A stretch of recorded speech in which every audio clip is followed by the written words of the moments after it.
وصدق اللہ المولانا العظیم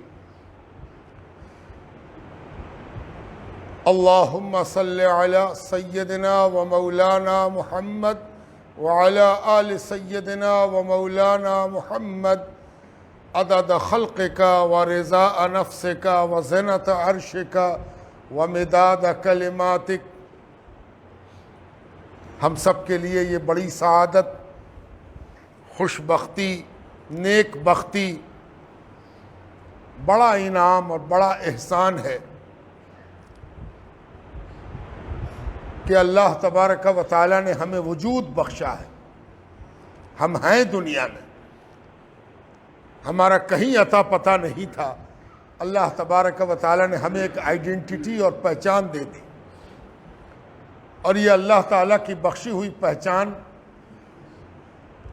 کا ہی نتیجہ ہے کہ روز ایک نیا پہچان پتر کریٹ ہوتا ہے، ایک نئی شناخت دنیا میں بنتی رہتی ہے، کبھی ڈرائیونگ لائسنس کی شکل میں، کبھی آدھار کی شکل میں، کبھی پین کارڈ کی شکل میں، کبھی پاسپورٹ کی شکل میں۔ یہ سب جو بدلتی ہوئی پہچان پتر کی شکلیں ہیں، دراصل یہ اس پہچان کا صدقہ ہے جو اللہ نے وجود بخش کے ہم کو عطا فرمایا ہے۔ اگر اللہ تعالیٰ نے وجود نہ بخشا ہوتا تو یہ دنیا کسی پہچان پتر سے ہمیں نہ پہچانتی، اور اللہ کا بہت شکر ہے کہ پہچان کے ساتھ ساتھ اللہ نے ہمیں انسان بنایا ہے۔ گھبرانے کی ضرورت نہیں ہے، بہت سے ایسے ممالک ہیں جو اس قدر ترقی کر گئے ہیں کہ اب وہ جانوروں کے بھی پہچان پتر بناتے ہیں۔ ان کی ہاں جانوروں کی گنتی ہے، پالتو جانور جتنے ہیں ان کو گن لیا گیا ہے، بلکہ جو درندے ہیں ان کو بھی گن لیا گیا ہے، ریزرو بنایا گیا تو اس میں بھی گنتی ہے۔ شیر ہے تو 4 شیر ہے تو 1 نمبر شیر کون ہے، 2 نمبر شیر کون ہے۔ اس سے یہ بات پتہ چلی کہ وجود جو بخشا اللہ تعالیٰ نے وہ ہر مخلوق کو بخشا، ہر مخلوق جو وجود میں آ گئی وہ سب اللہ کی بخشے ہوئی وجود کا نتیجہ ہے۔ لیکن اللہ تعالیٰ کی ایک اور مہربانی ہم پر ہوئی کہ اللہ نے ہمیں کوئی اور مخلوق نہ بنا کر انسان بنایا۔ اس کے لیے بھی ہم نے کوئی درخواست نہیں دی تھی، یہ اللہ تعالیٰ کی بڑی مہربانی ہے کہ اس نے اشرف المخلوقات بنایا، مخلوق میں سب سے اشرف اور افضل بنا دیا۔ اس پر ایک اور مہربانی کی کہ اربوں لوگ دنیا میں پائے جاتے ہیں، کوئی کچھ پسند کرتا ہے، کوئی کچھ پسند کرتا ہے، کوئی گناہوں میں جینا زندگی کی معراج سمجھتا ہے، کوئی گناہوں سے نکل کے نیکیوں کی طرف آنا اپنی زندگی کی بہار سمجھتا ہے۔ ان میں سے پروردگار نے ہم پر بہت بڑی مہربانی کر کے ہمیں حضور صلی اللہ علیہ وسلم کا غلام بنایا۔ یہ ایک ایسی نعمت ہے جس نعمت کو دنیا میں جس قدر سمجھے گا اسی قدر آخرت میں اس کو فخر و مباحات حاصل ہوگا۔ یعنی آخرت نتیجے کا دن ہے، اور آپ جانتے ہیں کہ نتیجہ خوش ہونے کا دن ہوتا ہے۔ کیسی خوشی ہوگی یہ تو جانیں گے، لیکن پہلے یہ جان لیں کہ آخرت اگر ذرا برابر بھی خراب ہو جاتی ہے، معاذ اللہ، اللہ اپنی پناہ میں رکھے، آخرت میں کوئی خرابی اور نقصان نظر آتا ہے تو اس کا کیا نتیجہ ہوتا ہے کہ ہم یہ دیکھتے ہیں کہ ایک طالب علم نے اپنا نتیجہ رزلٹ پڑھ کے غلطی سے دیکھ لیا کہ کم نمبر آیا ہے۔ جو نمبر اس کو آیا تھا سمجھنے میں اس کو غلطی ہو گئی یا مس پرنٹ تھا، اس کا اثر اتنا خراب ہوا کہ اس نے اپنی جان دے دی۔ تو ابھی تو جان دینا بھی ممکن ہے کہ اگر کسی کا نتیجہ خراب ہو جائے تو وہ آویش میں آ کے جذبات سے مغلوب ہو کے جان دے دے۔ آخرت تو وہ جگہ ہوگی جہاں کوئی جان دینا بھی چاہے تو نہ دے سکے گا، وہاں سب کو نتیجہ بھگتنا ہوگا، نتیجہ سب کو اویل کرنا ہوگا۔ اور وہاں جا کے جب یہ نتیجہ کھلے گا کہ سب سے خوش نصیب وہ ہے جو محمد رسول اللہ صلی اللہ علیہ وآلہ وسلم کا نام لیوا ہے، ان کے غلاموں میں اپنی گنتی اور شمار پر نازا ہے، اس روز آخرت اگر کسی کے لیے عذاب ہوگی تو ہمارے لیے عید ہوگی، اور اس آخرت کی عید کا رشتہ آج کے عید سے ہے کہ جو آج کے دن کو اپنے اوپر اللہ کا سب سے بڑا احسان سمجھتا ہے وہ آخرت میں عید سے ملاقات کرے گا۔ اور اللہ تبارک و تعالیٰ نے ایک اور مہربانی ہم پر کی، ایک مہربانی تو ایمان والا ہونا، کلمہ والا ہونا، اور اس پر ایک اور مہربانی وہ یہ کہ کلمے والے بھی اس دنیا میں 1 ارب سے زیادہ ہیں، لیکن بعض وہ ہیں جن کو اس نعمت کا احساس نہیں، بعض وہ ہیں جن کو اس نعمت کے شکرانے کی توفیق نہیں، بعض وہ ہیں جن کو یہ سمجھ ہی میں نہیں آتا کہ اگر یہ بہت بڑا احسان ہے تو اس احسان کو یاد کرنے کا کیا طریقہ ہو سکتا ہے، وہ طریقہ اور سلیقہ کھوجنے میں پریشان ہے، ہر طریقے کو کاٹتے رہتے ہیں، ہر سلیقے کا انکار کرتے رہتے ہیں، نتیجتاً وہ اس خوشی کے اظہار میں چوک گئے ہیں۔ یہ اللہ کا اور احسان ہے کہ کلمہ پڑھنے والوں میں ہم وہ کلمہ پڑھنے والے ہیں جو خوش بھی ہیں اور خوشی کا اظہار بھی کرتے ہیں۔ اور آج کی رات وہ رات ہے جس رات میں اس شرف کا باب کھلا، یہ جو سوبھاگیہ ہے، یہ جو خوشبختی اور نیک بختی ہے، اس کا دروازہ آج کی رات میں کھلا، ایسے وقت میں کھلا جب رات اور دن گلے مل رہے تھے۔ یہ ایک علامتی وقت ہے۔ اللہ تبارک و تعالی ہر چیز کے لیے ایک دن مقرر کرتا ہے، ایک وقت مقرر کرتا ہے۔ اللہ ہی تعالیٰ یہ فیصلہ کرتا ہے کس چیز کو کب ظاہر ہونا ہے، کب اس کو نمو پانا ہے، کب دنیا سے رخصت ہونا ہے، کب پھر اٹھنا ہے، یہ سب اللہ تعالیٰ طے کرتا ہے۔ اور جب کسی چیز کو پروردگار طے کرتا ہے تو وہ سب سے بڑا عالم الغیب ہے، خالق الغیب ہے۔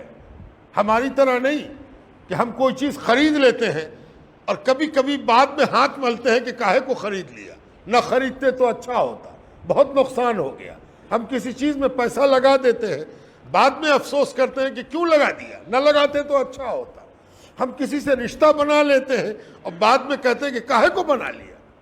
اس سے پتہ چلا کہ ہم نتیجہ دیکھ نہیں پاتے، ہم کو انجام کی خبر نہیں ہے، اور اسی لیے ہم غلط وقت میں غلط چیز خرید لیتے ہیں، صحیح وقت کو غلط طریقے سے کاٹ دیتے ہیں۔ اللہ وہ ہے جو نتیجے کا بھی خالق ہے۔ تو جب اللہ سبحانہ تعالیٰ جب کسی چیز کو عزت و عظمت دیتا ہے تو اس کے مطابق اس کے ظہور کی تاریخ بھی عظمت والی، برکت والی، رحمت والی چنتا ہے۔ اس کا ثبوت قرآن میں موجود ہے کہ اللہ تبارک و تعالیٰ نے قرآن کریم، قرآن مجید کو اللہ نے بڑی بلندی، بڑی عظمت عطا فرمائی، جاویدانی عطا فرمائی، اپنے کلام کا نام قرآن رکھا۔ تو جب قرآن کو اتارنے کی باری آئی، نزول کی باری آئی، تو پروردگار نے اس راز پر سے پردہ اٹھایا اور فرمایا اِنَّا أَنزَلْنَاهُ فِي لَيْلَةِ الْقَدْرِ، ہم نے قرآن کو ایسے ہی نہیں نازل کر دیا، یہ بڑی کتاب ہے، یہ لاجواب کتاب ہے، یہ انوکھی کتاب ہے، یہ بے مثال کتاب ہے۔ تو اس کے اترنے والی جو ساعت ہے، اس کے اترنے کی جو گھڑی ہے، اس کو بھی ہم نے قدر والی بنایا ہے۔ قدر والی کتاب ہے، اس لیے قدر والی رات میں اترے گی۔ قدرت کا مظاہرہ جب اس کتاب میں ہے تو جب یہ کتاب ظاہر ہوگی تب بھی قدرت کا مظاہرہ ہوگا۔ اِنَّا أَنزَلْنَاهُ فِي لَيْلَةِ الْقَدْرِ، اس آیت کریمہ نے صرف یہ فیصلہ نہیں کر دیا کہ قدر والی رات میں قرآن اترا، بلکہ اس آیت کریمہ نے یہ فیصلہ کر دیا کہ اگر چیز باعظمت ہوگی تو اس کے لیے آنے کا دن بھی عظمت والا ہوگا، رات بھی عظمت والی ہو، تاریخ بھی عظمت والی ہو۔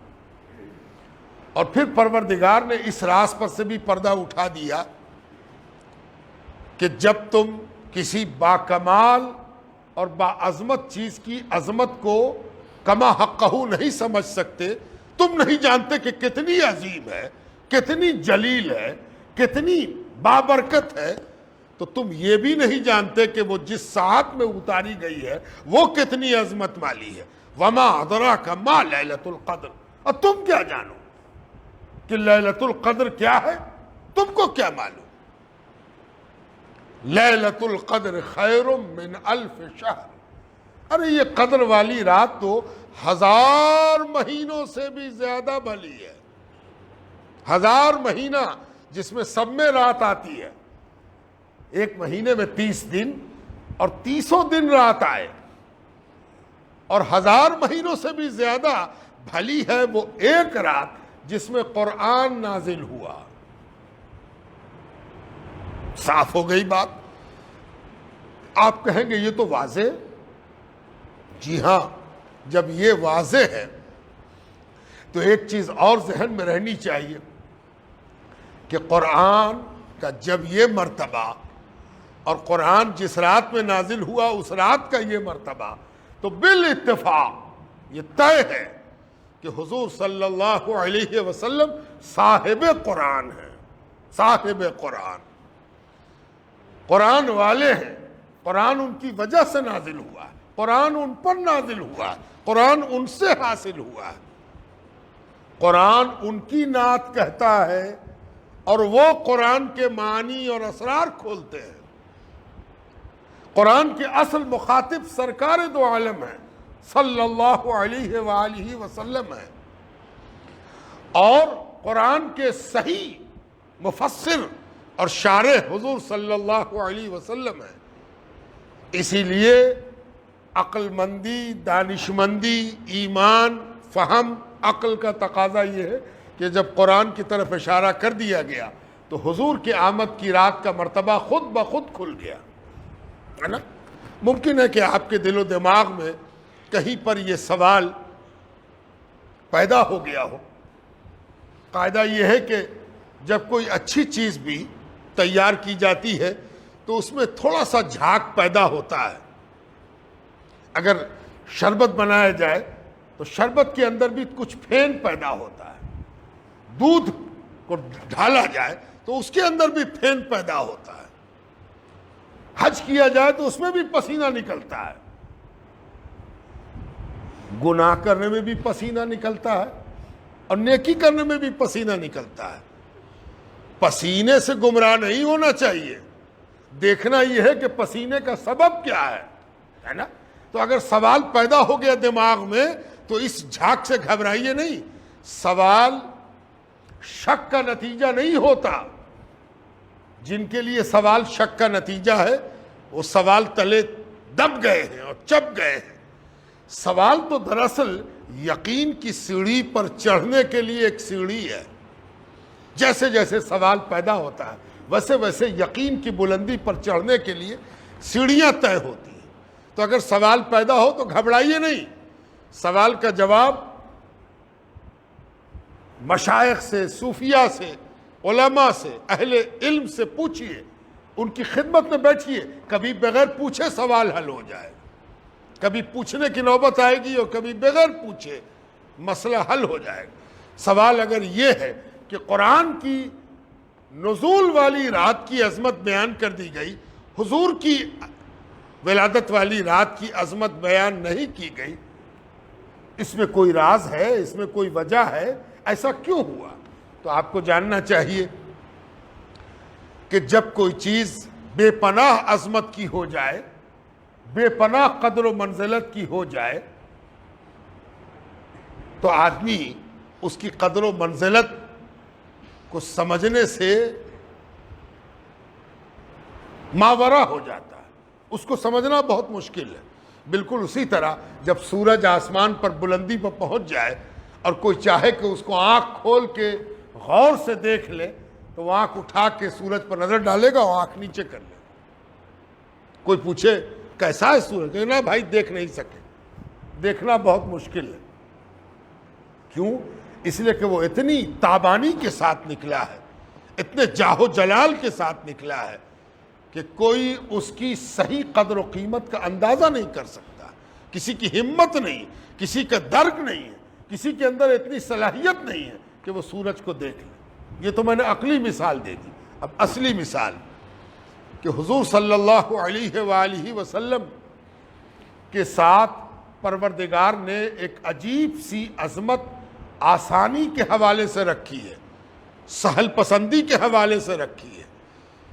مثال کے طور پر میں ایک مثال دیتا ہوں، یہاں سے آپ دیکھتے ہوں گے بہت سے لوگ کہتے ہیں عمرہ کرنے جا رہے ہیں، عمرہ، اس کے لیے وہ پیسہ خرچہ کرتے ہیں، تیاری کرتے ہیں، اللہ کا شکرانہ ادا کرتے ہیں کہ ہم کو عمرے کا موقع ملا۔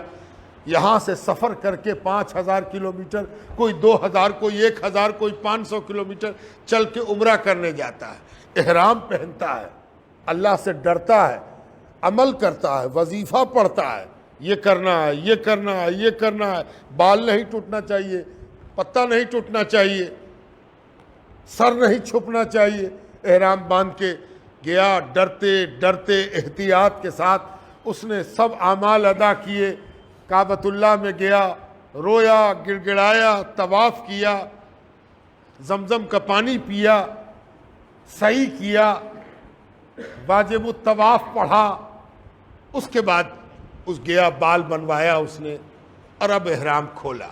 کتنی محنت ہوئی، کسی عمرہ کرنے والے سے پوچھئے تو کہے گا کہ اللہ اللہ، زندگی کا نیا تجربہ تھا، پورے پور دکھ جاتا ہے، ڈر لگا رہتا ہوا کہ نہ ہوا، ہے نا۔ حضرت ابراہیم کی سنت ہے، حضور صلی اللہ علیہ وسلم کی بتائی ہوئی سنت ہے۔ اب ایک دلچسپ چیز آپ کے سامنے میں بیان کر رہا ہوں، اور وہ یہ کہ حضور صلی اللہ علیہ وسلم نے کیا کہا؟ دیکھو یہ میری مسجد ہے مدینہ، مسجد نبوی، اور دیکھو وہ مسجد قباء ہے، قباء کی دوری مسجد نبوی سے کتنی ہے؟ چند کلومیٹر کی دوری ہے نا۔ بالکل ایسا سمجھیے جیسے یہاں سے کوئی نکلے اور اس کو منگل تالاب یا سٹی اسٹیشن اتنی دوری ہوگی، یا شاید اس سے تھوڑی سی زیادہ ہو۔ حضور فرماتے ہیں میری مسجد سے باوضو مسجد میں حاضر ہو، مسجد نبوی میں، اور وہاں سے نکلے اور قباء کی مسجد میں جا کر 2 رکعت نماز ادا کرے، قباء کی مسجد میں جا کر 2 رکعت نماز ادا کرے، عمرے کا ثواب، عمرے کا ثواب، ہے نا۔ دیکھا آپ نے، نہ کپڑا پہنا آپ نے، نہ احتیاط برتی آپ نے، نہ وہ پریشانی آپ کو ہوئی، بس اس مسجد سے نکل کے اس مسجد میں گئے، یہاں بھی نماز پڑھ لیا، وہاں بھی جا کے نماز پڑھ لیا، اور آپ کو وہ عمرہ مل گیا جس عمرے کے لیے آپ نے کیا کیا کیا۔ یہ مثال میں نے اس لیے دی ہے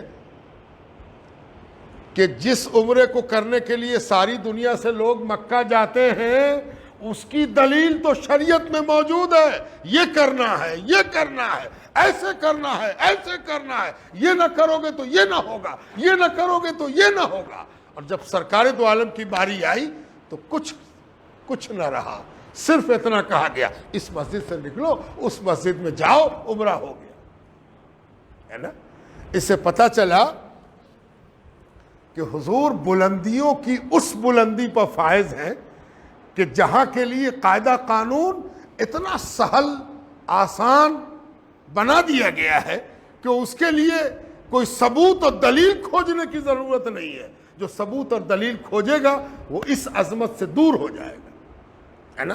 اور حضور صلی اللہ علیہ وسلم کی ولادت کی تاریخ، ساتھ ساتھ آج کی تاریخ وہ ہے جو سرکار دو عالم مکے سے مدینہ آئے، ہجرت فرمایا۔ سرکار دو عالم کی سیرت کا سب سے نمایاں گوشہ اپنے اثرات، اپنے پربھاؤ، اپنے نتائج کے اعتبار سے سیرت نبوی کا سب سے سنہری موقع ہجرت۔ یہ بھی یاد رہے کہ کہ ہجرت ہر نبی کی پہچان ہے. کوئی نبی ایسا پیدا نہیں ہوا جس کو وطن چھوڑنے پر مجبور نہیں کیا گیا. جب یہ معلوم ہو گیا تو یہ بھی یاد رکھنا چاہیے کہ نبی صرف خوبیوں سے نہیں پہچانا جاتا, نبی صرف صفات سے نہیں پہچانا جاتا, نبی صرف کیریکٹر سے نہیں پہچانا جاتا, نبی صرف اپنے تقوی سے نہیں پہچانا جاتا, نبی صرف اپنے معجزات سے نہیں پہچانا جاتا, نبی اپنے دشمن سے بھی پہچانا جاتا ہے. نبی وہ ہوتا ہے جس کا دشمن ہوتا ہے.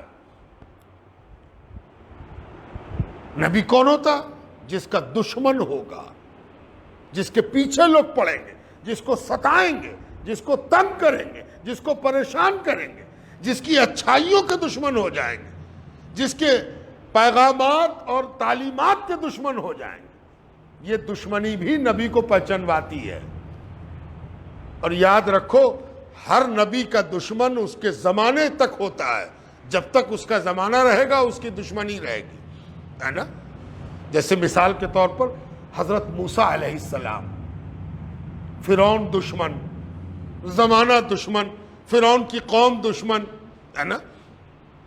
تنگ کر دیا حضرت موسیٰ کو. سیدنا موسیٰ کو ملک چھوڑنا پڑا. جب شیرخوار تھے تو ماں کا گھر چھوڑنا پڑا. کیسی پریشانی سے گزرے, اللہ اکبر. آج یہاں سے جا رہے ہیں, کل وہاں سے نکالے جا رہے ہیں. آج کی تاریخ میں جہاں آپ اور ہم بیٹھے, موسیٰ علیہ السلام کا دنیا میں کوئی دشمن نہیں, ہے نا. عیسیٰ علیہ السلام, یہودی پیچھے پڑ گئے, جان کے دشمن ہو گئے, ہے نا. آج عیسیٰ علیہ السلام کا کوئی دشمن نہیں, ہے نا. اتنی بڑی آبادی مسلمانوں کی, ہے نا. 1 ارب سے زیادہ مسلمان ہیں. ان سے پوچھئے کہ موسیٰ, کہیں گے علیہ السلام. کہیے عیسیٰ, کہیں گے علیہ السلام. تو یہ 1 ارب کی آبادی جو اللہ تعالیٰ نے پیدا کی, وہ اسی لیے پیدا کی کہ جتنے نبی گزرے ہیں سب سے دوستی کا, وفا کا وعدہ نبھائیں گے مسلمان. لیکن اب ذرا رک جائیے اور اب ذرا پوچھئے کہ یہ سارے نبی, ان کا زمانہ تو گزر چکا, یہ زمانہ کس نبی کا ہے؟ تو آپ کہیں گے محمد رسول اللہ صلی اللہ علیہ وآلہ وسلم, ولیکن رسول اللہ و خاتم النبیین. یہ اللہ کے رسول ہیں اور آخری نبی ہیں. آخری نبی, ان کا زمانہ قیامت تک ہے. یہ تو میرا اعتقاد ہے نا, بلیو ہے, وشواس ہے. ہم لوگ مانتے ہیں کہ میرے نبی کا زمانہ قیامت تک ہے. جی نہیں, مانتے نہیں ہیں, صرف ماننا ہی نہیں ہے, اس کی دلیل بھی ہے. اور دلیل یہ ہے کہ ذرا زمانے پر نظر ڈالو کہ آج دشمن کس کے ہیں, ہے نا. کس سے دشمنی ہے, کون ہے نشانے پر؟ اگر زمانہ نہ ہوتا تو دشمنی کیسے ہوتی؟ دشمنی نے زمانہ طے کر دیا ہے کہ زمانہ محمد رسول اللہ کا ہے, اور زمانہ زندہ ہے تو دشمن بھی زندہ ہے. اور یہ دشمن حضور صلی اللہ علیہ وسلم کی رسالت کا ثبوت ہے. اس بات کی دلیل ہے کہ زمانہ محمد رسول اللہ صلی اللہ علیہ وآلہ وسلم کا ہے. اور اسی لیے جب سرکار دو عالم نے ہجرت کی تو ہجرت کو, چونکہ آخری ہجرت تھی, ہجرت کو اتنی اہمیت کیوں ملی کہ مکے میں جو آپ کا وطن تھا, یہاں تفصیل میں جانے کا وقت نہیں, میں تو صرف اشارہ کر رہا ہوں, وہاں لوگوں نے تنگ کر دیا, اور دوسری جگہ جا کے حضور صلی اللہ علیہ وسلم سر اور آنکھوں پر رکھے گئے. چونکہ یہ آخری ہجرت تھی, اور سرکار دو عالم جو کچھ کریں گے, سرکار دو عالم سے جو کچھ ظاہر ہوگا, وہ سارے نبی کے لیے دلیل بنے گا. نبی کی سیرت سارے نبی کی جھلک دکھلا دے گی, ہے نا. حسن یوسف, دم عیسیٰ, ید بیضہ داری. تم حضور کو دیکھ رہے ہو, ارے حضور کو ادھر سے دیکھ رہے ہو تو حسن یوسف ہے, ادھر سے دیکھو تو دم عیسیٰ ہے, حضرت عیسیٰ کی پھونک ہے. حضرت عیسیٰ جو پھونکتے تھے, اندھا اچھا ہو جائے, کوڑی اچھا ہو جائے, زندہ ہو جائے مردہ, ہے نا. دم عیسیٰ, ید بیضہ داری. ہاتھ میں یوسف علیہ السلام کی ایک چمک تھی کہ جب ہتھیلی کھل جاتی, لاشعوری طور پر بھی ہتھیلی ایسے ہو جاتی, تو تو آنکھیں چمک جاتی. تو یہ تو انبیاء کی سیرت ہے نا. لیکن سنو، آنچ خوباں ہمہ دارند تو تنہا داری، یہ ساری خوبی جو تم کو معلوم ہے قصص الانبیاء کی، انبیاء کی تاریخ کی، ادھر آؤ ادھر آؤ. آنچ خوباں، یہ جتنی خوبی ہے، ہمہ دارند، یہ محمد الرسول اللہ ہے، یہ سب خوبی رکھتے ہیں، ہے نا. اسی لیے آپ کی سیرت کے جو گوشے نمایاں ہیں وہ اس لیے ہیں کہ یہاں نمایاں ہوگا نبی کی تمام سیرتیں نمایاں ہو جائیں. تو ہجرت 12 ربیع الاول کو ہجرت مکمل ہوئی. 12 ربیع الاول کو ہی ہجرت کا وجود مکمل ہوا. سرکار دو عالم جو مکے سے چلے تھے، مدینے کی زمین پر قدم رکھا 12 ربیع الاول کو. اس لیے آج کی جو سالگرہ ہے وہ سرکار دو عالم کے ولادت کی بھی ہے اور ہجرت کی بھی ہے. اور سرکار دو عالم کا وصال، اور وصال کے بعد جب عرس منایا گیا، سرکار دو عالم کا عرس ہوا. سرکار دو عالم کا وصال 9 ربیع الاول کو ہوا. تدفین، قبر مبارک کی تیاری، ذریح مبارک کی تیاری، اور پھر سرکار دو عالم صلی اللہ علیہ وسلم کے خلیفہ کا انتخاب، یہ سب جب مکمل ہو گیا تو خلیفہ اول سیدنا ابو بکر صدیق رضی اللہ تعالی عنہ نے اہل مدینہ کے لیے کھانا پکوایا. کھانا بنا، اہل مدینہ کے لیے کھانا بنا، دعوت دی گئی، آؤ. دسترخوان بچھ گیا ہے بالکل ویسے ہی جیسے خانقاہوں میں آج تک بچھ رہا ہے. جس کا بھی عرس خانقاہ میں ہو، پیر صاحب کا ہو، غوث الاعظم کا ہو، غریب نواز کا ہو، شیخ وقت کا ہو، قطب وقت کا ہو، مخدوم کا ہو، یہ سب سرکار دو عالم کے عرس کا صدقہ ہے. تو سیدنا ابو بکر نے دسترخوان لگوایا، صحابہ آتے گئے کھاتے گئے. کسی نے پوچھا آج کیا ہے خلیفہ رسول اللہ، آج کس بات کے لیے کھانا بنا ہے، آج کا اہتمام کس لیے ہے؟ فرمایا الیوم عرس رسول اللہ صلی اللہ علیہ وآلہ وسلم، آج تو حضور صلی اللہ علیہ وسلم کا عرس ہے. تو کون تاریخ تھی؟ 12 ربیع الاول تھا. تحقیق کسی کی کچھ ہو، کوئی کہے 9 تاریخ کو سرکار پیدا ہوئے تھے، کوئی 2 ربیع الاول، کوئی 17 ربیع الاول، کچھ بھی کہے. کسی کا کہنا اپنی تحقیق کے مطابق ہے. تحقیق کر رہا ہے، پڑھ رہا ہے، لکھ رہا ہے، دنیا پڑھ رہی لکھ رہی. تحقیق ہے کہ رکنے کا نام ہی نہیں لیتی. 1400 سال سے تحقیق ہو رہی ہے اور ہوتی رہے گی. تحقیق منع بھی نہیں ہے، تحقیق کرنے والا گنہگار بھی نہیں ہے. لیکن ایک چیز جو بڑی حیرت انگیز ہے، اور وہ یہ کہ تحقیق اپنی جگہ پر اور 12 ربیع الاول کا عمل اپنی جگہ پر. پوری دنیا کے مسلمان 12 ربیع الاول کو حضور صلی اللہ علیہ وسلم کے حوالے سے یاد رکھتے ہیں، اس کا فیضان اٹھاتے ہیں. یہ بھی اس بات کی دلیل ہے کہ اختلافات علمی ہونے چاہیے اور اتفاقات مجموعی اور اجتماعی ہونے چاہیے. جو اتفاق ہے اس پر اجماع ہے، اور اس پر اجماع کو قائم کیا اللہ تبارک و تعالیٰ کی قدرت نے، اور یہ قائم رہے گا. یہ ولادت کی تاریخ بھی ہے، عرس کی تاریخ بھی ہے، اور ہجرت رسول اللہ کی بھی تاریخ ہے. آج کے دن کیسی خوشی مدینے میں ہوئی تھی. اہل مدینہ کہتے ہیں کہ جس رات سرکار آئے اس رات کو ہم دن سے بہتر دیکھ رہے تھے. یعنی وہ رات نہیں تھی، دن تھا، ہے نا. کیوں دن کہا؟ زیادہ تفصیل میں نہیں جائیں گے، صرف ایک اشارہ کریں. دن کو عام طور پر کوئی نہیں سوتا ہے، سوائے اس کے کہ جو بیمار ہو، بہت تھکا ہوا ہو، ریئر ہے نا. اور اہل مدینہ میں سے کوئی ایسا نہیں تھا جو بستر پر ہو، سب جاگے ہوئے تھے. تو ایک وجہ تو یہی تھی کہ 12 ربیع الاول کی جو رات تھی وہ اہل مدینہ نے انتظار میں جاگ کے گزاری تھی، اس لیے وہ رات نہیں تھی، دن تھا، ہے نا. اور جب سرکار دو عالم آئے تو اہل مدینہ نے تیاری کی تھی، جیسے آپ نے تیاری کی ہے. آج صبح صبح آپ بستر چھوڑ چکے ہیں. فجر کے اٹھنے والے بھی 5 بجے اٹھتے تھے، آج آپ 3:45 میں اٹھ گئے ہیں. تو یہ تیاری آپ کی اہل مدینہ سے آپ کے عمل کا شجرہ ملا رہی ہے. جیسے اہل مدینہ. ایک اور آپ کا شجرہ اہل مدینہ سے اس لیے بھی مل رہا ہے کہ آپ نے بھی سرکار دو عالم کو ان آنکھوں سے نہیں دیکھا ہے اور اہل مدینہ نے بھی نہیں دیکھا تھا. اہل مدینہ میں سے چند لوگوں نے دیکھا تھا, ہے نا. کتنے لوگ؟ مشکل سے 2 درجن لوگ. بعض روایتوں میں کہ نہیں 1 درجن, بعض روایتوں میں کہ 2 درجن. چلیے ہم اور بڑھا دیتے ہیں 3 درجن. 3 درجن لوگ ایسے تھے جو سرکار دو عالم کی زیارت کر چکے تھے, اور ان میں سے شاید 2 درجن ایسے تھے جو حضور صلی اللہ علیہ وسلم پر ایمان لا چکے تھے, ہے نا. اور باقی کون تھے؟ جو ایمان لانے والوں کی آنکھوں میں حضور کو دیکھ رہے تھے, ہے نا.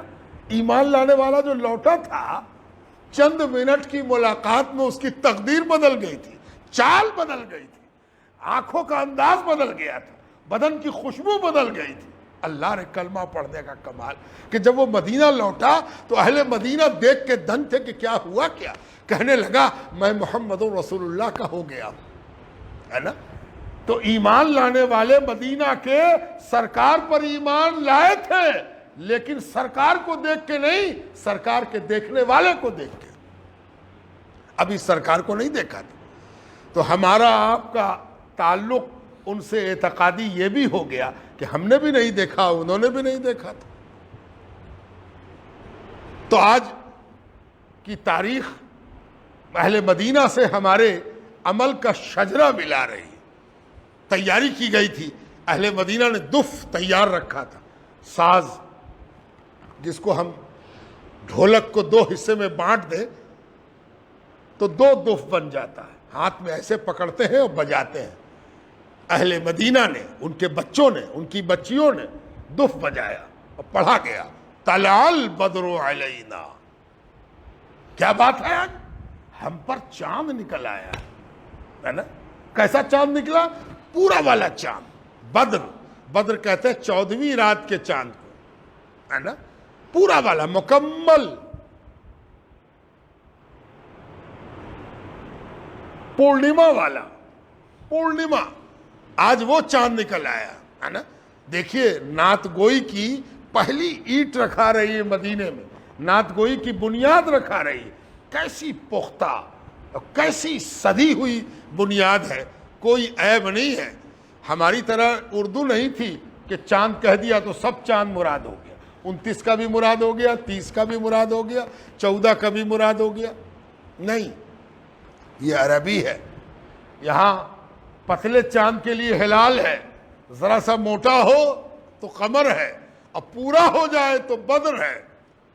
اب شاعر نے جو چنا, ایمان والے شاعر نے کہا طلع البدر علینا.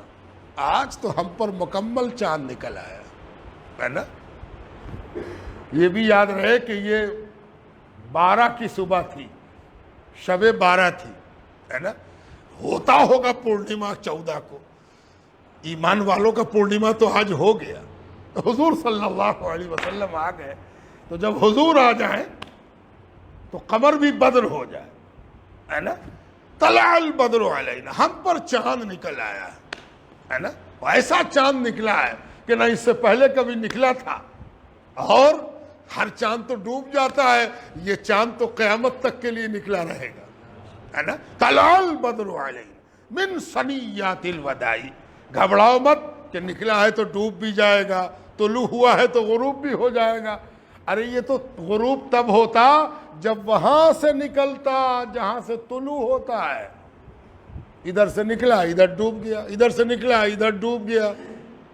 یہ تو نکلا ہی وہاں سے ہے جہاں سے غروب ہوتا ہے. من ثنیات الوداع, یہ وہاں سے نکلا ہے جہاں غروب ہوتا ہے. تو جب غروب سے نکلا ہے تو اب غروب کہاں ہوگا, ہے نا. اب غضب کا شعر, اسی پر بات ختم. جو آج کے لیے ہمارا وتیرہ ہے, آج کے لیے ہماری پہچان ہے. اور ہماری پہچان کیا ہے؟ وہ ہمارے ایمانی اجداد نے. ایک باپ دادا وہ ہوتا جس سے ہم جائیداد لیتے ہیں, ہے نا. کچھ جائیداد کہہ کے لیتے ہیں, لڑ کے لیتے ہیں, اور کچھ جائیداد اپنے آپ آ جاتی ہے نا. دیکھیں نا, یہ والی زمین ہے ابا کی نہیں تھی, ای والا کنواں اماں کا تھا اس لیے میرا ہے، ای ناک بالکل ابا کی طرح، ای پیشانی بالکل ابا کی طرح، اور اس کا کان تو بالکل اماں کی طرح ہے نا. یہ دیکھا آپ نے، یہ بغیر لڑے آ گیا. باپ دادا تو سب کو یاد ہے، لیکن ایک ایمانی باپ دادا بھی ہیں، ان کا بھی خیال رکھا کیجئے. اب وہ اگر نہیں ہو تو ایمان بغیر ماں باپ آپ کا ہو جائے گا. اب بغیر ماں باپ آپ کو کوئی نہ مانے، کوئی عزت نہیں دے. اس لیے ایمان کے بھی ماں باپ کو یاد کرتے رہنا چاہیے. ایمان کا ماں باپ کون ہے؟ اہل مدینہ بھی ایمان کے ماں باپ ہیں، اور ان سے میرا کیا رشتہ ہے کہ کہتے ہیں وجب الشکر علینا. آج جب نبی آ گئے ہیں تو ہم پر شکر ہے نا، فرض ہو گیا ہے. شکر کی ادائیگی ہم پر فرض ہو گئی. شکر کی ادائیگی ہم پر فرض ہو گئی ہے، واجب ہو گئی ہے. دیکھو مسجد میں بیٹھ کے نہیں کہا جا رہا، خانقاہ میں بیٹھ کے نہیں کہا جا رہا، میدان میں بیٹھ کے نہیں کہا جا رہا کہ جو چاہو کہہ لو. نبی کے سامنے کہا جا رہا، نبی سن رہے ہیں، نبی کے سامنے پڑھا جا رہا. وجب الشکر علینا، وجب الشکر علینا. آج ہم پر شکر ادا کرنا فرض ہو گیا ہے. واجب اور فرض ہم مانا ہے لغت میں، اور شریعت میں بھی بعض کے نزدیک واجب کو فرض کہتے ہیں، فرض کو واجب کہتے ہیں، اور بعض کے نزدیک شریعت میں فرض کے ٹھیک نیچے واجب کا مرتبہ ہے. ہم کبھی کبھی سوچتے تھے کہ واجب اور فرض تو ایک چیز ہے. ہمارے اہل سنت کے فقہ میں فرض سے واجب کو الگ کیوں کر دیا گیا؟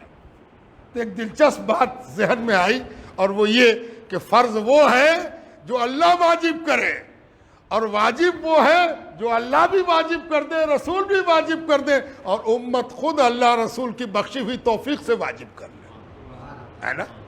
وجب الشکر علینا، ہم پر آج شکر واجب ہو گیا ہے نا. آج شکر لازم ہو گیا، نبی کے سامنے کہہ رہے ہیں، ہے نا.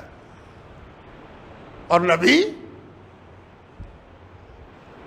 یہ پڑھنے والے کو اس نظر سے دیکھ رہے ہیں کہ پروردگار تیری بھی جلوہ سامانی خوب ہے.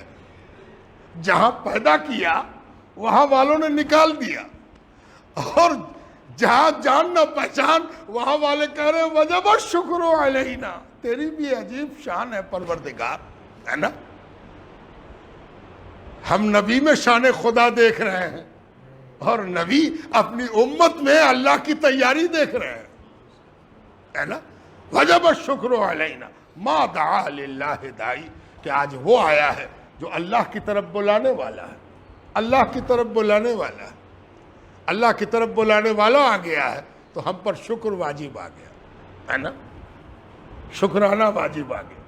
تو آج اسی واجب شکرانے کو ادا کرنے کے لیے اللہ تعالیٰ نے ہم لوگوں کو اٹھا دیا ہے. آپ مت سمجھیے کہ ہم اٹھ گئے ہیں. ہو سکے تو کنارے جا کے ایک سجدہ کیجئے گا کہ آج اللہ تعالیٰ نے ہم کو اٹھا دیا، ورنہ کون اٹھتا ہو، کون آتا ہو، کون جاتا. یہ اللہ تعالیٰ کا معاملہ ہے کہ اس وقت کو لوٹنے کے لیے جمع ہو گئے. بہت سے لوگ کہتے ہیں کسی وقت کر لیں گے، اسی وقت کیوں، ہے نا.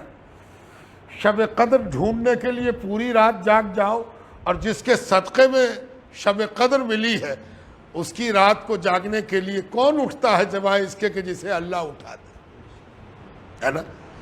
تو بڑی سعادت کی بات ہے کہ ہم اور آپ جمع ہو گئے ہیں.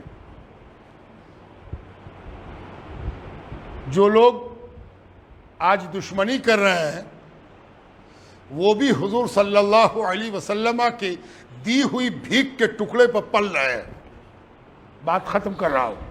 بھیک کا ٹکڑا جو سرکار دو عالم نے دے دیا تھا اسی پر وہ بھی پل رہے ہیں جو دشمنی کر رہے ہیں.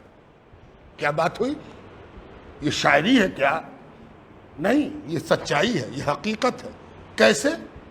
ابھی آپ نے سنا ہوگا کہ ایک ملک جو ان کی دشمنی میں آگے آگے چل رہا ہے اس نے بھی ابھی لاک ڈاؤن لگایا ہے. پھر سے لاک ڈاؤن لگا دیا. ان کے ہاں خطرہ محسوس ہوا کہ پھر سے بیماری پھیل رہی تو انہوں نے لاک ڈاؤن لگایا ہے. پوری دنیا کا گریبان پکڑ کے کوئی پوچھے کہ یہ لاک ڈاؤن کس نے سکھایا؟ کون آدمی ہے جس نے یہ سکھا دیا کہ لاک ڈاؤن لگا دو، یہی ایک علاج ہے؟ تو ساری دنیا اگر ایمانداری سے جواب دے گی تو اس آدمی کا نام ہے محمد الرسول اللہ.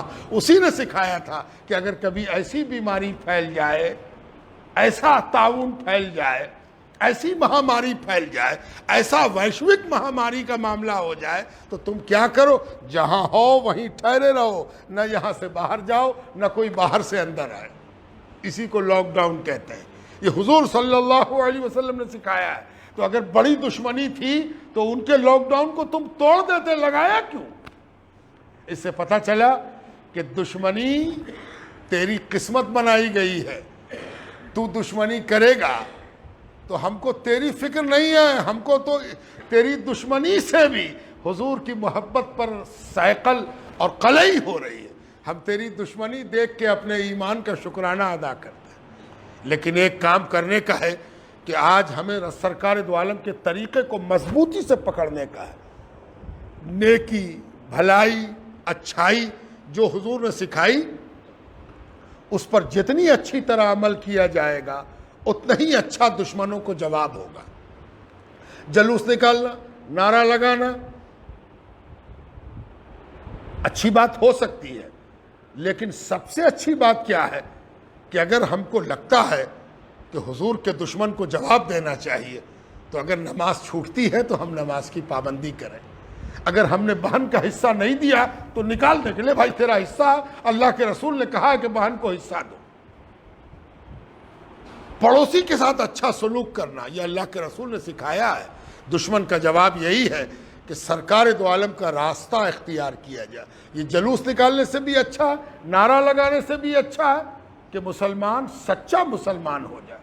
جتنا سچا مسلمان ہوگا دشمن کی چھٹپٹاہٹ اتنی ہی زیادہ ہوگی، ہے نا. اس لیے پیغام یہی ہے کہ احتجاج کیسے ہوگا؟ احتجاج پکا مسلمان بن کے ہوگا. اب پکا مسلمان کون ہوتا؟ جو آتنکی نہیں ہوتا، جو بدلہ نہیں لیتا، جو کسی کو تنگ نہیں کرتا، جو گالی نہیں بکتا، جو اپنے لوگوں کے ساتھ مہربان ہوتا ہے، جو غیروں کے ساتھ بھی مہربان ہوتا ہے. اگر ایسا مسلمان بننے کا ہم عہد کرتے ہیں